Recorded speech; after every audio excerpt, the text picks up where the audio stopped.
Hey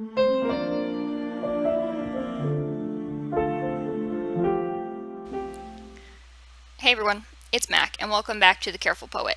How is everyone doing this week? I hope you're great. Last week I talked about, if you're new here, welcome. I highly recommend going and checking out the other videos. Though context is not necessary for this particular episode. The only I can't speak. The only context you need is that I am transgender. That will suffice. Um, but if you haven't gone and checked out the other videos and you would like to, feel free, and we will welcome you back yet again when you return. So last week I talked about people thinking that my transitioning is a sin, and how I navigate having relationships and friendships with people who do believe that I'm sinning by transitioning. And we talked about that a bit. I'm not going to recap it. If you want to go hear my take on that, head on over to that video. And yes, listen to that. But this week, I want to talk about transition. And I want to talk about why I am choosing to transition and how I'm planning to transition. Things I want to do, things I don't want to do. I don't plan to give like a lot of details on my physical transition on this channel. That might change, I don't know. But as of right now, it's not a huge thing that I want to do yet. I'm not sure how much I want to make public and how much I don't. So that to be determined. And I'll give a little side note on that at the end if I remember. Stay tuned. But I want to talk about my decision to transition, what factored into that decision, how the things I want to do, the things I don't want to do, and how that has changed from when I came out to now. So, for background, I came out in 2016, and initially when I came out, and you can listen to this or watch this, I'm still getting used to the fact that you can see me now. I referenced this in my coming out story part 2. I'm pretty sure it was part 2, where I talked about how initially I identified as a demi-guy, which I explained it over there, but just really briefly, meant that I did not fully identify as binary male, but certainly was not female. So somewhere in between. That was in my case, in only my case, because I wasn't quite ready to fully commit and say, no, I am a man. But I am. So I identify as binary male. And so my concepts of transitioning has changed over the course of the past, it's been 3 years now. Goodness, it's been 3 years. So initially, when I came out as transgender, the first thing I did was I started binding my chest. I started binding my chest before I was out as trans to a lot of people because that is something that I was so incredibly uncomfortable with. There are a lot of educational videos available for talking about binding and how it works and things like that. So I don't feel the need to do that. If that is a thing people want, let me know in the comments and I will do that. I will educate about all of those transition-y type topics. If you're listening to any of my videos at some point and think, I would like to learn more about that specifically from you, then feel free to put that in the comments, and if I see that and I'm like, that's a thing that I would like to educate people about, or I might have useful things to say, I will make a video on it. There we go. So binding my chest was the first thing I absolutely felt the need to do, because I have always been very, very, very dysphoric about my chest. It is, to this day, my thing that causes the most dysphoria for me is my chest. So binding my chest was an immediate necessity. And I have been binding almost every single day now for 3 years. Yes. So binding for me was an absolute necessary thing. And that was the first physical transition thing I did. I started binding in spring of 2016. Right around then was when I first started binding. And it made a huge difference toward my mental health, toward my levels of dysphoria. Then when I came out, and then I also changed my name. So that, we're talking in there are three aspects of transition. I'll put little headers up here. That'll be fun. So over here, this one, we will put medical/physical transition. Here, we will put social transition. Here, we will put legal transition. Haha. And I might put lists. I don't know if I will put lists, but we will. Editing Mac and recording Mac are two very different people. Recording Mac is like, let's do all the things. Editing Mac is, we could not. So anyway, in theory, there will be headings up here and they will be beautiful. So medical or physical, I'll put it more as physical transition. The first thing I did was binding my chest, and that was an absolute necessity. Then, around the same time as binding, but even a little bit after binding, is when I changed my name and my pronouns. And of course this wasn't official because otherwise it would be over there. But no, I changed my name and my pronouns. Now I have to do this because I'm pointing up there a lot, so it'll be there. So I changed my name and I changed my pronouns. And this was another really, really important step for me because I was also super dysphoric about my name. There are some nicknames that I could handle and deal with. I'm not going to say them to you because I can't handle them that well. But if people who knew me before or who I wasn't out to would use one or two particular nicknames, then I could deal with it. But in general, my full birth name, couldn't handle it, needed to be switched. And then pronouns were a big thing for me.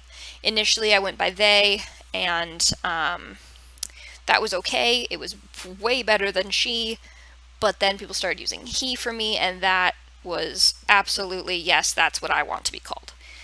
So that was big. So social transition for me involved changing my name, changing my pronouns, coming out. And then I guess it kind of is a combination of social and physical transition, is I changed what I wore. Now, I wasn't a particularly feminine dressing person before I came out, with the exception of when I was going to church with my family, because we went to a very formal church.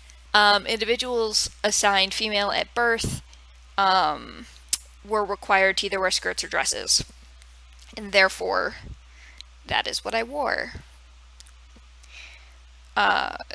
Needless to say, that stopped. That stopped happening. Sorry for the gaps and the pauses.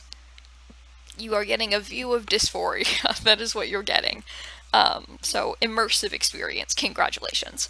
And so, changing my clothes was a big deal for me. I wasn't super feminine to begin with, but with the exception of church.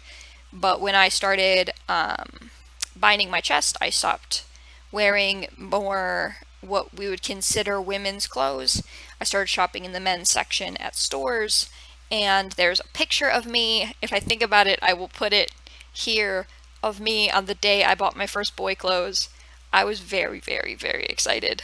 So baby me picture will probably appear right here for a minute, just so you can get an image of me the day I bought my first boy clothes. I was over the moon. So that was another social, physical transition thing for me that happened first.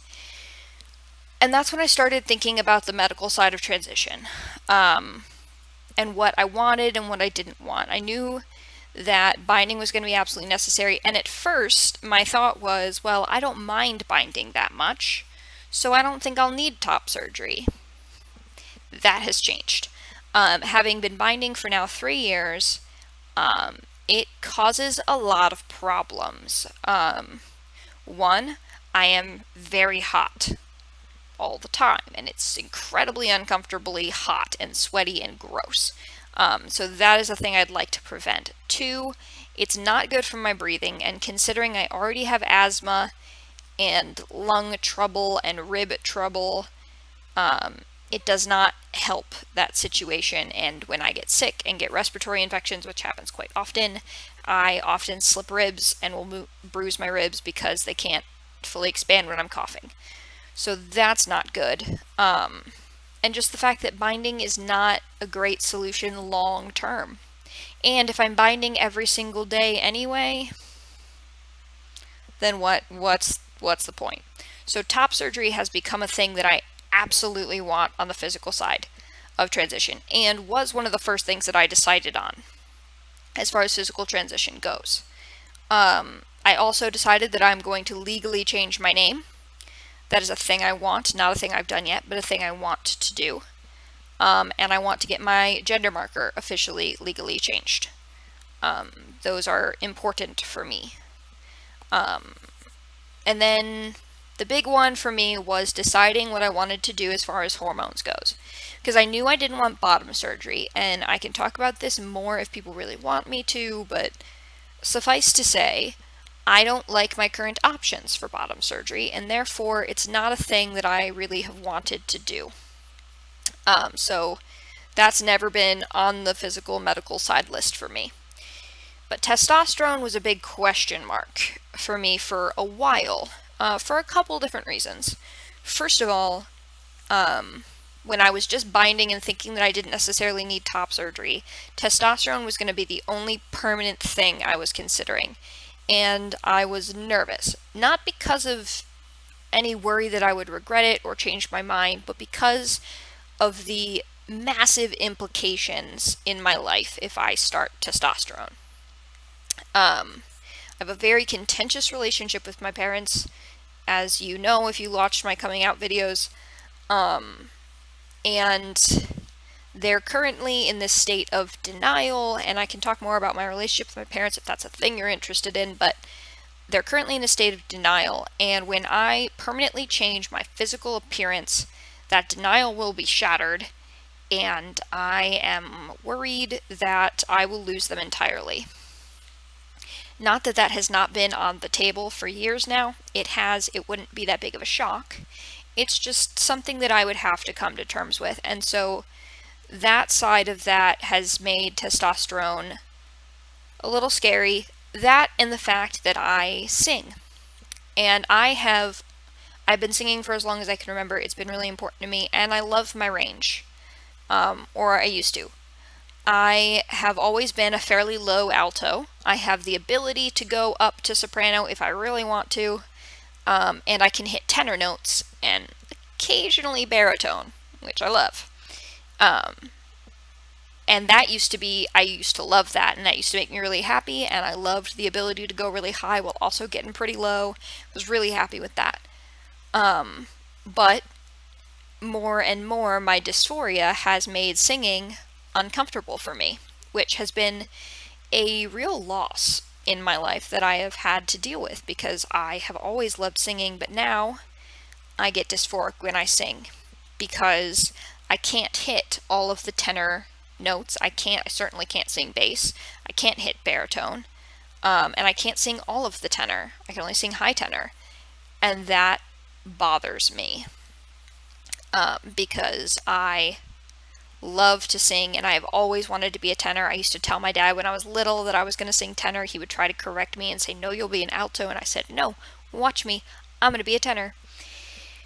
And so not being able to sing that low and being able to sing up high has caused me a lot of dysphoria. And so initially I didn't want to go on testosterone because I didn't want to lose my high range, and I was happy with my low range. Now I have dysphoria surrounding the fact that I have a high range and not a low range. And so that has been an eliminated reason. And I also added a reason for why I wanted to start testosterone, which is the fact that I started to pass once I cut my hair, which is the next thing I did. May of my junior year of college, I cut my hair, which was one of the single best experiences of my life. It was amazing. Shout out to Becky. She's amazing. I love her. She's the best. I can't wait to go see her at homecoming. Yes, I'm making a special trip to go see my hairstylist when I go to homecoming. I'm excited. But once I did that, I started to pass, which was an amazing experience. But I found something to be true. I pass until I speak. As soon as I speak, I no longer pass because my voice is not low enough to be passably male. And I know there are a whole lot of problematic things about the fact that I feel the need to pass so much, and it's an individual decision, but for myself, passing is really important to me. And so it really bothers me that I pass until I speak, which has made testosterone an absolute yes for me. And it became a yes about 2 years ago is when it finally became like an absolute solid yes, this is a thing I'm going for. And as that draws closer, my reasons are even more reinforced by my current dysphoria. It gets pretty bad these days, and therefore medically transitioning has become an urgent necessity. So, to recap, in each category, the things I feel the need to do.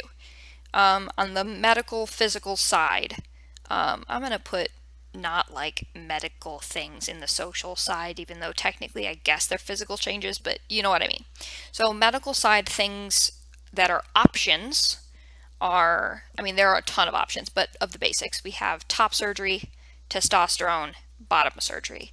Of those things, I want top surgery and I want testosterone. In social transition, I changed what name I go by, I changed my pronouns, I cut my hair, I started presenting masculinely. On the legal side, I want to legally change my name and legally change my gender marker, and I have the option to change my birth certificate, but it's a lot of red tape to go through, so I'm just going to change my passport and use that. So, though that's an overview of transition things, and for my last couple minutes, I just want to talk about my personal decision to transition, because it's been a complex one. There have been a lot of factors that have gone into whether or not I want to transition. The first one for me was deciding whether or not it was congruent with my faith. And it's taken me a while to get there, but I have gotten there, and let me show you a book that helped me. This book by Austin Hartke, called Transforming the Bible and the Lives of Transgender Christians, has really, really helped me find congruence between my gender identity and my faith. I highly recommend this book to literally everyone. Whether you're trans, whether you know someone who's trans, whether you are waiting for the inevitability of meeting someone who is trans, read this book. It's super duper duper helpful. And so I was already at almost to a point where I was realizing that God really does see me as his son when I read this book, and this solidified all of that for me. And so the first really important question for me when I was deciding to transition was, is it congruent with my faith? And once I came to the conclusion that yes, God has only ever seen me as his son, and transition for me, this is how I view transition. Transition for me is like when I got glasses or when I had back surgery. There was something that was not right with my body. And I'm not saying God made a mistake, and I will make an entire video about whether or not I believe God makes mistakes, because that is a thing that I hear all the time, and the answer is no. But for whatever reason, my eyes don't work the way they should, and therefore I get glasses, and now I can see. My spine was insisting on twisting itself until I could no longer breathe, so I had surgery and they put in rods, and now I'm fine. Similarly, with my mind, this chest is incredibly incongruent and makes me extremely uncomfortable and makes functioning really difficult. There's surgery I can have that'll fix that. My voice, other things about my body are again incongruent and cause me extreme discomfort and make functioning really, really difficult. I can take hormones, and that'll help a lot of that. That's how I view medical transition. Is it's no different than the fact that I got glasses, no different than the fact that I have rods in my spine. They are technologies and accommodations to help me function as best I can in this life. That's how I view it. So I don't see it in any way as being a dissatisfaction with the way I was created, as far as God making a mistake or something like that. I don't believe that. For me, it's just God has also given me the ability and put me in a world where I have the ability to reach a more congruent state, and I'm going to take advantage of those opportunities. So the first question for me, Faith, once I answered that, it was good. And then the second thing for me has been my family, which has been a harder one because my family does not accept me and will not accept me. And I know that. And so it's something I've had to come to terms with and accept the fact that I am who I am, whether they accept me or not, and I am not responsible for their reactions or their feelings. I don't want to hurt them, but if they refuse to see me as the person I am, if they refuse to accept me, then I'm not responsible for their reactions. I can only try to love them as best as I can, and that's all I can do. And so between faith and family, those were my big things. Once I reconciled those things, I was good to go. So that's how I came to my conclusion about what things about transition I wanted and things to do, and how I came to the conclusions about transition in general. So I hope this has been helpful for somebody, whether you're trans, whether your loved one is trans, whether you were just curious. There you go. So once again, if any of those things you heard me mention throughout this video sparked an interest with you and you want to learn more about it, particularly from this face, put it in the comments and I will read it and I will do a video on it if I so choose. Until then, subscribe, hit the notification button so you get notified when I do things. And then also, as always, podcast, Master of a Few, available on lots of platforms: Anchor, Apple, Google, Spotify, all of those necessary things. Check that out. Hint, hint, you should go on Friday because I've got big news, and I will be talking about it on Friday on the podcast. I'll probably talk about it here next week too, but if you want the full story details, podcast on Friday. It's going to be exciting. So check that out. Also, my book, as always, Confessions of the Careful Poet, available on Amazon. Lots of poetry. I've written more. If you're curious about my poetry, head on over to last week's episode on my podcast segment 48. And I read some new poetry. So if you want to listen to that, check that out. Cool. If you want my old poetry, go here. Voila. I think that's it. So thank you very much for listening, and thank you for tuning in to The Careful Poet. My name's Mac, and this has been The Careful Poet. Have a brilliant day. Bye.